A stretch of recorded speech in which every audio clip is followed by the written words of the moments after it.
Okay, so let's go ahead and learn some basic commands in Linux. So all the commands in your Linux will be written in, you can see here, all the commands in Linux will be written in applications, system tools, and then terminal.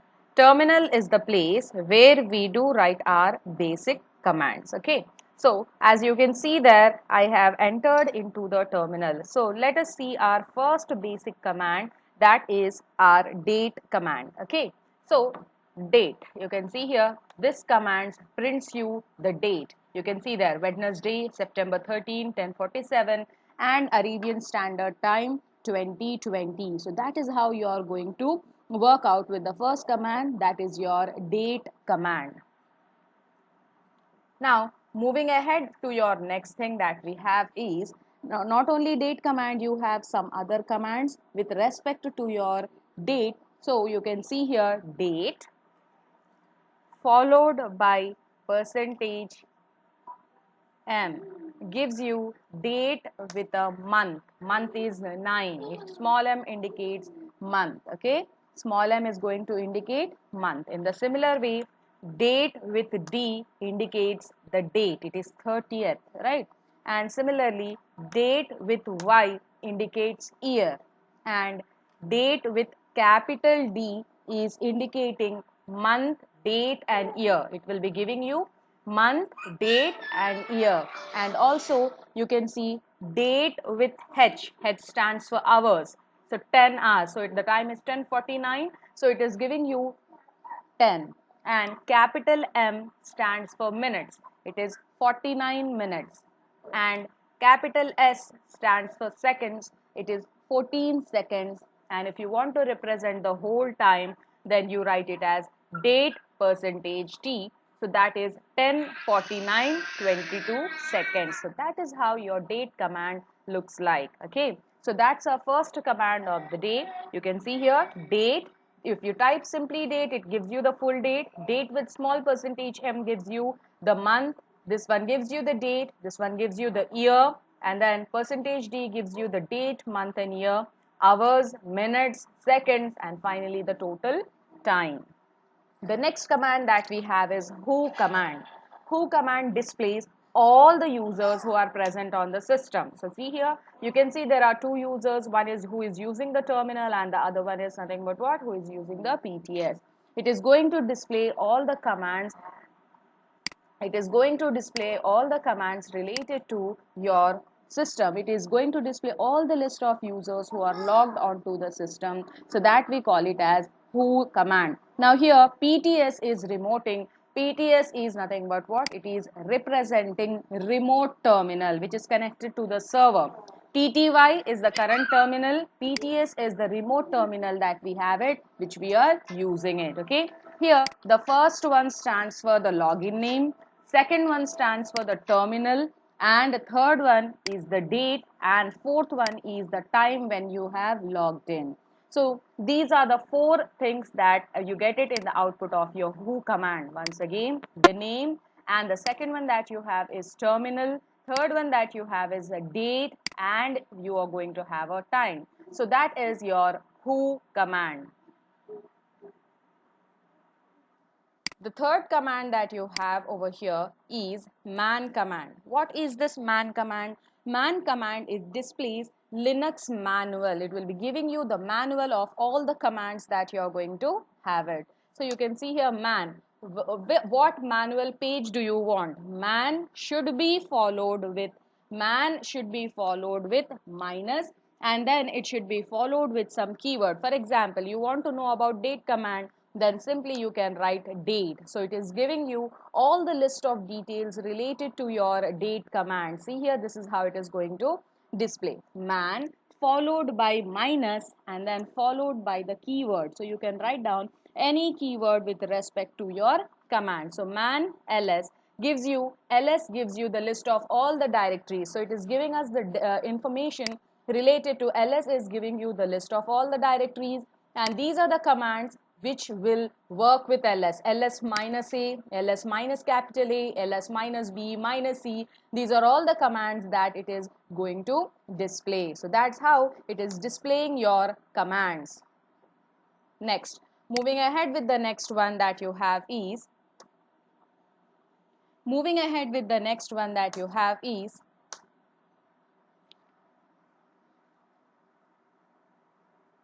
your command number 4 that we have is ls command. ls is useful for giving the list of all directories that you have it in your system. It displays all the list of directories and subdirectories within your current directory. ls with -a option gives you list of all the hidden files. You can see there it gives you the list of all the hidden files. ls with -S gives you the file type along with the name. Those are all directories, so it is giving you the type of the file. And then ls with -R gives you the list of files and directories that you have it. So this is how the list of files and directories that it is going to display as also subdirectories.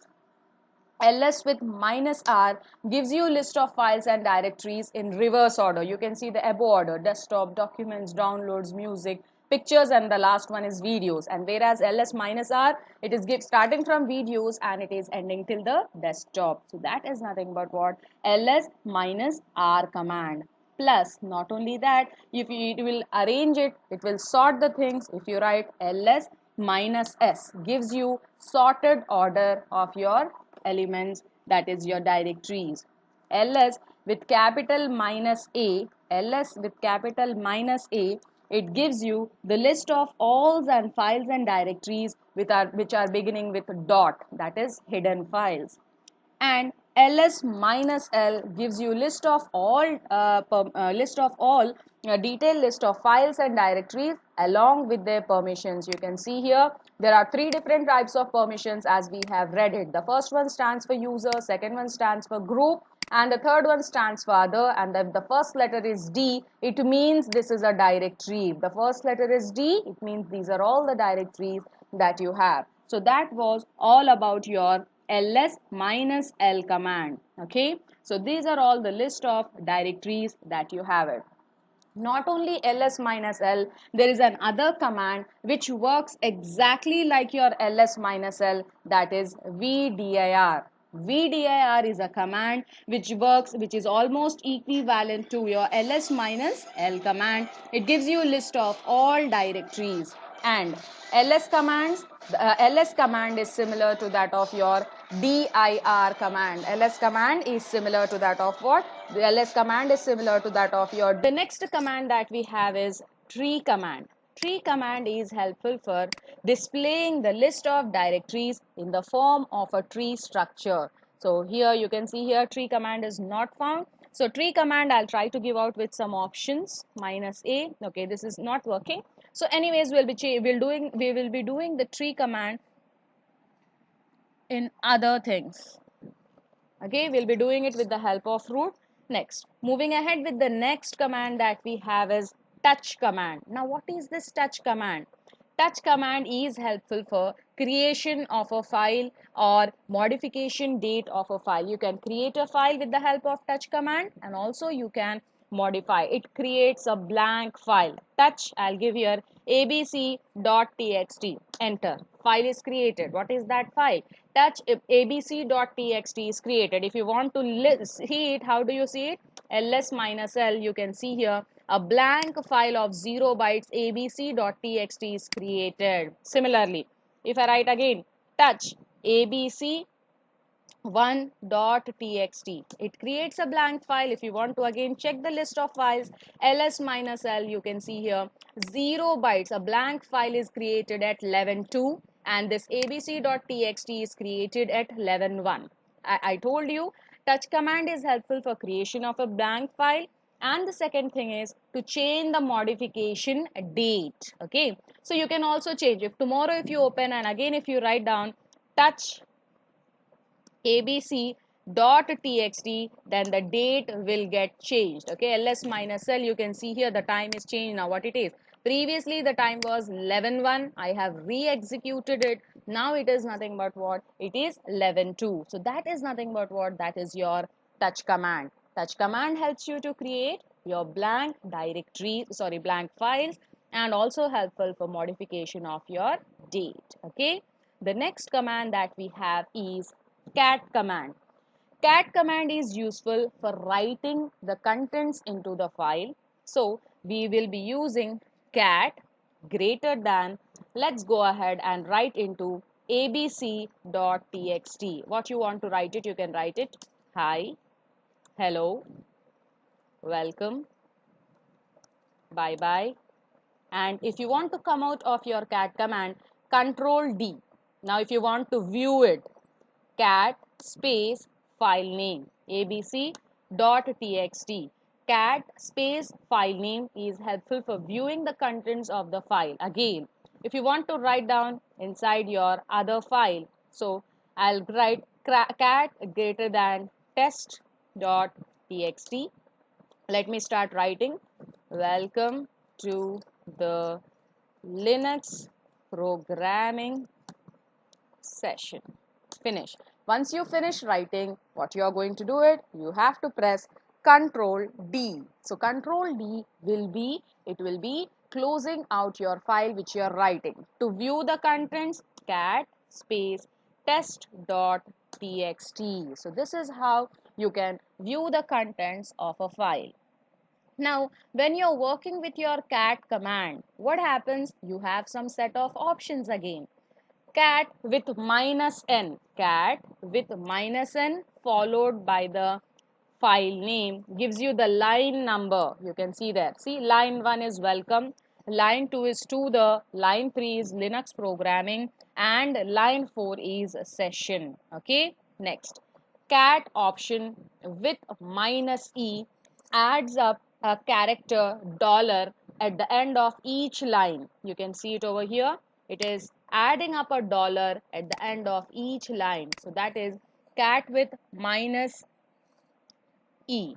And cat with -b, it will be omitting a blank line. If you have any blank line in your file, then it will be omitting your blank line. And cat with -s, -r, it will be displaying the output. So currently this option is not displayed. It will be displaying in tabs in the output, but currently this option is not supported with your cat command. Once again, let us go ahead to write a file. Cat greater than the file symbol, write down the contents whatever you want to write it inside the file, and just type Control D. Then automatically what happens, it will be displaying you the cat command. Okay, it allows you to write down the contents into it. In the similar way, if you give with -n, cat, if you want to display, just write down the file name. If you want to display the line number -n, then you have, it gives you the file number. If you give -e with the cat, then it will be adding a dollar symbol at the end. And if you give -b, then it will be omitting the blank line. If you give -r, it displays tabs in the output.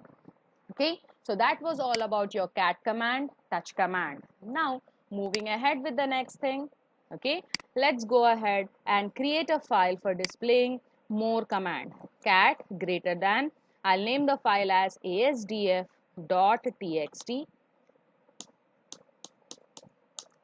I'm filling it with certain lines so that I can work very easily with my more command.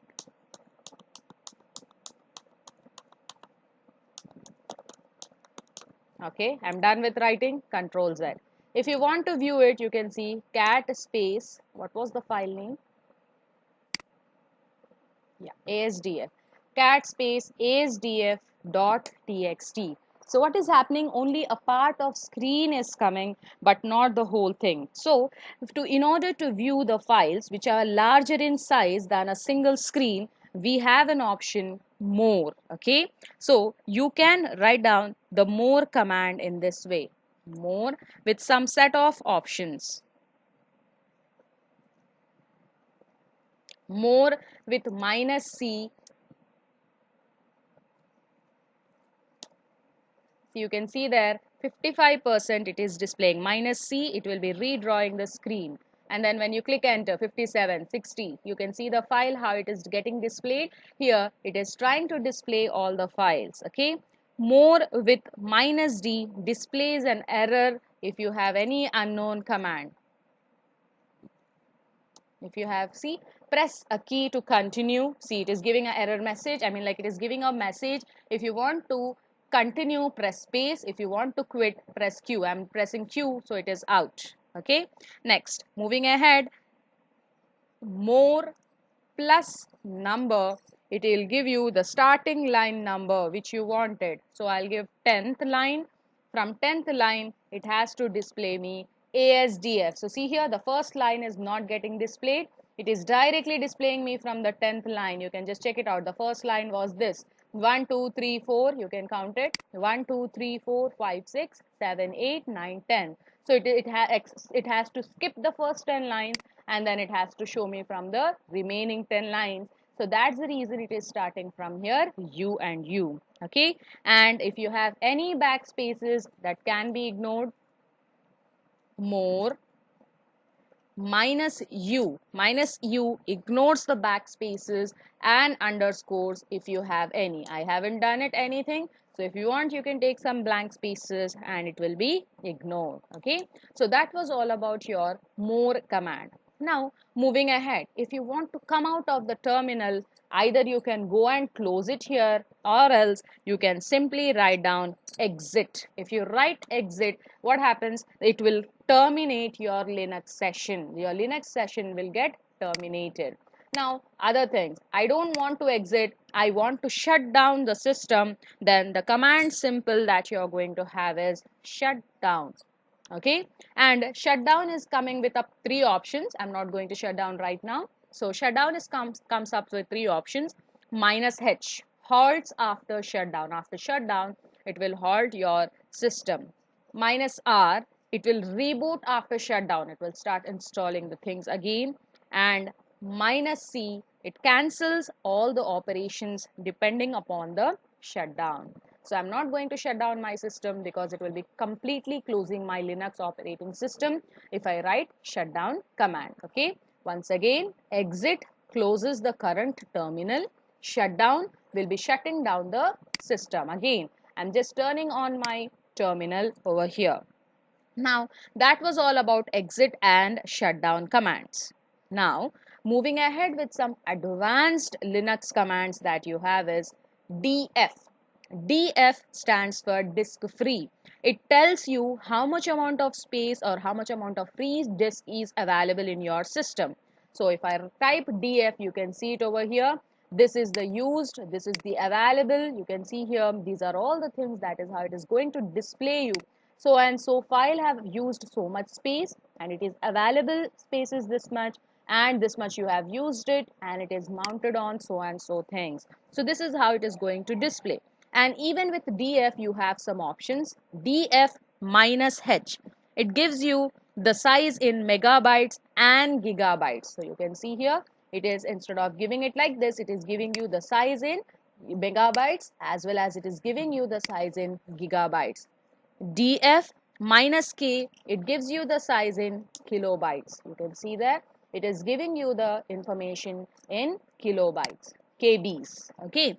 Next, DF with minus I gives you the inode. What is an inode? It is giving you here a unique value. You can see here inode is a unique value. And minus T, it's add the type of the file.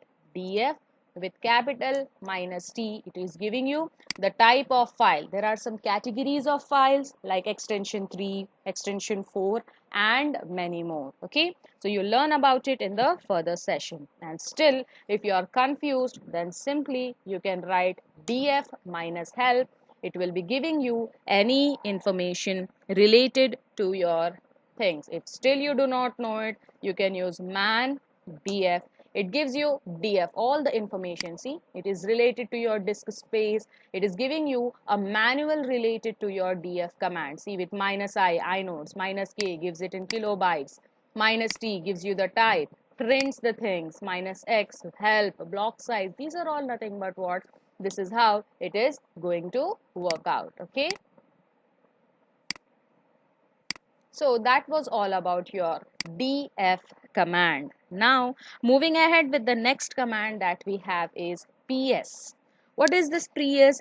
PS stands for process status. PF stands for process status, which tells you about what current processes are running on in your system.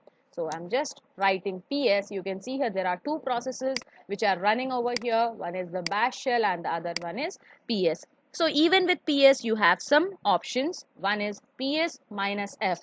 F stands for full listing of all the processes that you are going to have. It is saying, see here, these processes are running on so and so ID, so and so time, and this is running. And here in the terminal, PS minus F command is running. So this is nothing but what this is how it is going to display you. PS minus capital A displays you list of all the processes that are running in the system. Clock is running. You can see that. Clock, applet, you can see here Nautilus, daemon, background threads are running, sessions. It gives you each and every detail that is running. Almost all the processes which are running in the background as well as almost all the processes which are running in the foreground. So that is PS minus A. PS minus small a, it gives you all the information about frequently requested processes. What is frequently requested? The shell, the terminal I'm using it, and what I'm frequently doing it here is nothing but what? PS command. So frequently requested process over here is nothing but what? Our PS command. And PS with minus E, it gives you all the information about the current processes which is running. So here it is giving you all the information related to the current processes which are running at what time, from what time they are running, and what is the command that is used for running those processes. So these are all nothing but what? These are all about your PS command. Last but not the least, advanced command that you have is kill. What do you mean by kill? This command is used along with PS commands. Why? It stops the execution. In order to stop the execution of any command, you will be using kill command. Okay, so here again with kill you have the options minus A, which kills all the processes. Right now I'm not killing anything. And then kill minus I, list all the signals. So this is how you're going to give out all the things. Kill option and then the process ID, this one you have to give the process ID. So 2856. So it has to give you the things.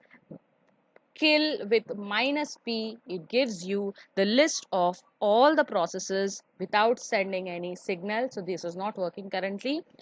Kill with minus S, it is going to give you the signal number or the name of signal. Okay, kill has to be used only in combination with your PS commands. So kill is useful for stopping all the things which are running with the help of PS.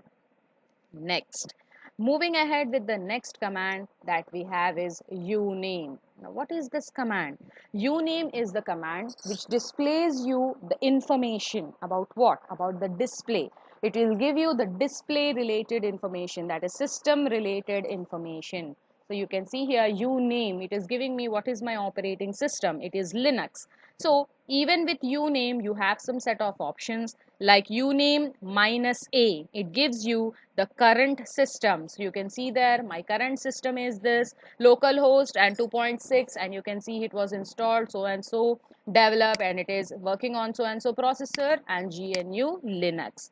And uname with minus R, it is going to give you my operating system release number, release level. My current Linux operating system, you can see there it is 2.632 minus 3.8 EL6 I686. That is my system release number. And uname with minus S, it prints me the operating system name, and my operating system name is Linux. I'm into my Linux kernel, so it is displaying me the operating system. Uname with minus M, it gives me the detail about the hardware of the machine. It is i686. Uname with minus P gives me the processor name. It is i686. Uname with minus V, it gives me the version number. So that is, it is so and so version number which was developed on, you can see there 2013 January 29th 1148. It is going to give me the operating system version number. So these are all the commands with respect to uname. Okay. Now, moving ahead for the next command that we have is TTY. TTY, full form of TTY is teletype command, and it is the one which treats even the terminals as files. This command treats your terminals also as files. So you can see here, simply just type TTY, and you can see here it is treating even your terminal as a file. It is saying you the terminal file name is TT0. This is 001, and it is present in this folder, that is /dev directory and /pts.